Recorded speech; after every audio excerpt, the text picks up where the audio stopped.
Our journey with orphans started in 1994. We had just bought a house and we were going to church, and that Sunday our pastor Johnny was talking about some orphans from Russia and that they needed a place to stay for the summer.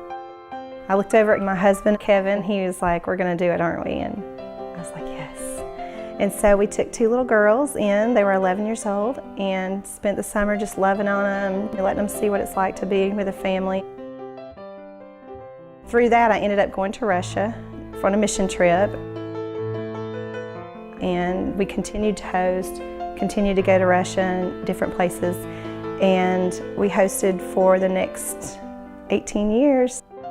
Through that time, we kept getting kids from Russia, Ukraine, and Latvia who were unadoptable. Either they had a parent who could not care for them, their rights had not been terminated, or their paperwork had not been done. And so, even though our heart was open for adoption, that wasn't an option with a lot of these kids that we hosted. What could be done for the ones that are left behind?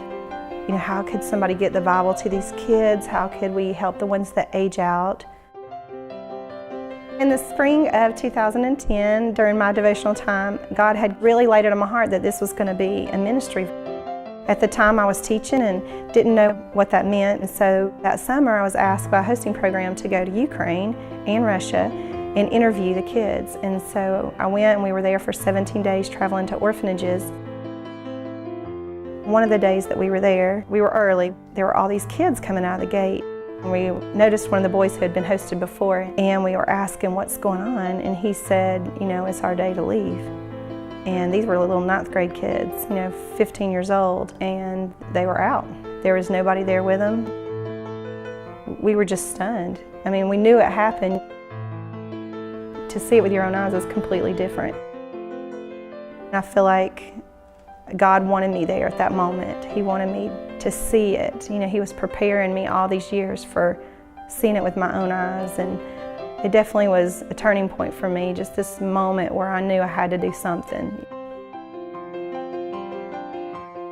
When I came back home, my husband and I both got together and prayed through this and really knew that God was calling us to start Engraved based on Isaiah 49:15 and 16, where it says, "I will not forget you. See, I have engraved you in the palms of my hands." And that's our heart. These kids will be forever engraved in His palms, and that's more important than shoes or even clothes or whatever we can do. We still do that for them, but what we want is for them to be forever engraved.